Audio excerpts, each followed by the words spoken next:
Bingo! FGS. OP!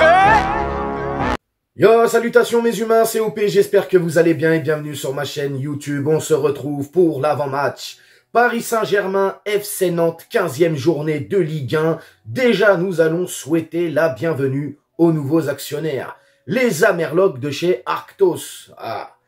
Welcome to Paris, my friends. Ah, l'anglais, il est éclaté, frère. My Big Burger.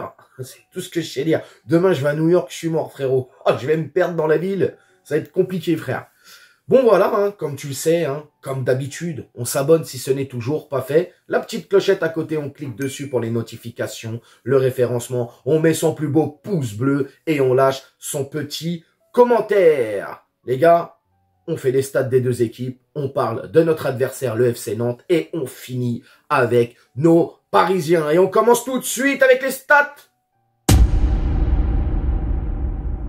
Pour cette 15e journée de Ligue 1, nos rouges et bleus, les Parisiens reçoivent les Canaries du FC Nantes. Coup d'envoi à 21 h au Parc des Princes à la maison et c'est retransmis sur Canal Plus Sport 360. Au classement général de cette Ligue 1, le Paris Saint-Germain est premier, c'est normal. Non, on est les plus forts, on est premier avec 33 points. Quant au FC Nantes, ils sont 9e avec 18 points. Sur les 3 derniers matchs chacune de leur côté en Ligue 1, ces deux équipes. Pour le PSG, c'est 3 victoires d'affilée. Pour le FC Nantes, bon, bah, c'est œuf, jambon, fromage, hein, c'est la complète, c'est une défaite, un nul et une victoire. Sur les 10 dernières confrontations, oui, parce que le FC Nantes, Paris Saint-Germain, le FC Nantes, bah, il y a des matchs, hein, et des matchs même référents, j'ai envie de te dire.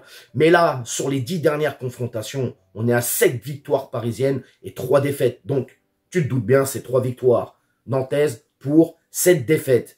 La dernière défaite en date, bien évidemment, des Parisiens par rapport au FC Nantes, hein, c'était chez eux, le 3-1 2022. Ah, on a été secoué ce jour-là. Hein. D'ailleurs, Kolo Muani, il me semble qu'il met le premier but, si je dis pas de bêtises, et on n'est pas loin des 5 premières minutes de jeu.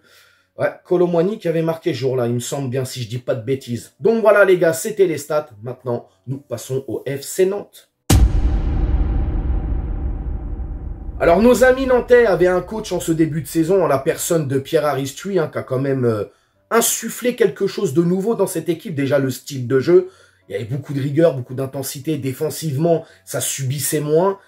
Il a été limogé au mois de novembre, remplacé par Gourvenec. Gourvenec, c'est un autre style de jeu aussi. Donc, à voir. J'espère en tout cas que nos amis nantais, demain, ils vont venir au Parc des Princes pour jouer au football et pas pour faire la gare routière et nous mettre le bus. Hein, c'est pas la peine sinon. On reste à la Beaujoire. En tout cas, le jeu demandé en ce début de saison était plutôt complet, je trouve. Au-delà du collectif, bien évidemment, ils ont quand même de très belles individualités. Mais à voir comment ils vont venir, dans quelle mentalité ils vont venir. En plus de ça, on l'a vu, hein, les supporters, interdits de déplacement, match à haut risque. PSG Nantes, match à haut risque. La ministre des Sports, petit aparté, hein, elle est complètement hors terre. Elle est dans la lune. Je sais pas où elle est, celle-là, mais désolé, hein, je suis peut-être vulgaire, mais là, non, c'est pas possible. Elle est en train de tuer le supporterisme français. Football, je parle. Elle est complètement à côté de la plaque. C'est incroyable. En tout cas, voilà. Les Nantais vont venir demain au Parc des Princes. Il n'y aura pas leurs supporters. Ça va être un petit peu compliqué. Bref, les gars, je vous l'ai dit, ils ont de très belles individualités. Et forcément, on va parler d'un de leurs meilleurs joueurs depuis ce début de saison, qui est quand même quelqu'un de très régulier depuis qu'il a à Nantes. C'est l'Égyptien de 26 ans, Mostafa Mohamed. Ah, excellent attaquant. Très mobile, hein. Il bouge beaucoup. Il épuise énormément les défenses adverses. Il est très bon dans ses appels de balles. Il prend bien les espaces. Son jeu de haut but est très intéressant. Il est pas maladroit devant les buts aussi. Donc, attention à lui. Pour moi, c'est vraiment le joueur. Il va falloir faire très attention. Il va falloir le cadenasser. Il est déjà à 5 buts depuis ce début de saison. C'est clairement le meilleur buteur de l'équipe. Donc voilà, Mostafa Mohamed, attention. Énormément de qualité, ce jeune homme. Donc voilà, les gars, c'est un peu tout ce que j'avais à dire sur le FC Nantes. Et on va se focus sur, bien évidemment, nos rouges et bleus. Alors, on l'a vu contre le Havre, hein, ça a été un match quand même difficile, mais bon, on s'en sort bien, on le gagne, et c'est le principal. Arnaud Tenas, hein, voilà, Donnarumma, 2 matchs de suspension, donc Arnaud Tenas sera titulaire demain soir, sans grande surprise, face au FC Nantes. On espère qu'il va être dans la continuité, qu'il va réitérer ses performances, en tout cas sa très belle entrée contre le Havre. On espère demain soir le voir à l'œuvre. C'est pour ça que je veux voir un FC Nantes qui attaque. J'ai envie de revoir Tenias. En plus de ça, c'est un autre contexte. Nous serons à la maison, au Parc des Princes, avec tous les supporters. Donc j'ai envie de voir comment il va gérer cette pression-là. Pression qui est différente quand tu joues à l'extérieur. Bien évidemment, il faut qu'on reste dans la continuité, justement, de prendre ces 3 points par match, de continuer. Nous devons rester premiers car c'est là où est notre place. Faire le plein de confiance aussi, avant d'aller affronter notre destin à Dortmund. D'ailleurs, 2 équipes qui jouent en jaune à quelques jours d'intervalle. Est-ce un signe? Est-ce la magie de Noël? Je ne sais pas.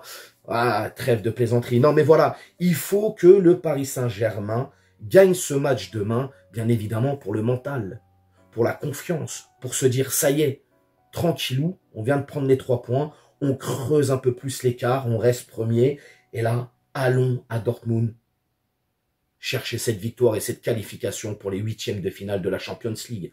En plus, on l'a vu, Dortmund a fait une contre-performance ce week-end, en tout cas là, en milieu de semaine, en Coupe d'Allemagne, ils sont éliminés.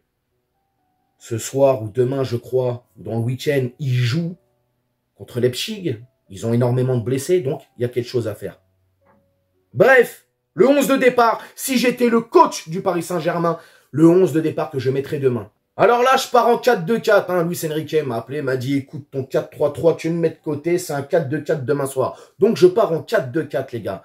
Je mets bien évidemment Arnaud Tenias dans les cages, la charnière centrale, Skriniar, Lucas Hernandez, Mukiele à gauche, Hakimi à droite, milieu de terrain à 2 pivots, Ugarte, Vitinha, à gauche, en ailier, je mets Barcola, à droite, je mets Dembélé et l'attaque, Ramos, Mbappé. Donc voilà, c'est le 11 de départ. Le score pour demain soir, 3-0. Les buteurs, Mbappé, Ramos et Vitinha. Donc voilà.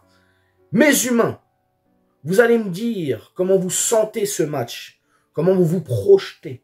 Vous me dites tout en commentaire, vous vous lâchez, vos frustrations, vos envies, je ne sais pas. Vous me dites tout en commentaire, n'hésitez pas à vous abonner, partager, liker. Et puis on s'attrape bien évidemment demain soir en direct du Parc des Princes car j'y serai pour le débrief. Ciao, ciao! On t'a fait une Lugano, c'est que tu t'es pris une banane. Pas de gauche à la néné, nettoyeur de lucarne, nique sa mère, les foutiques, c'est l'UTES que j'incarne. Paris Capital et la...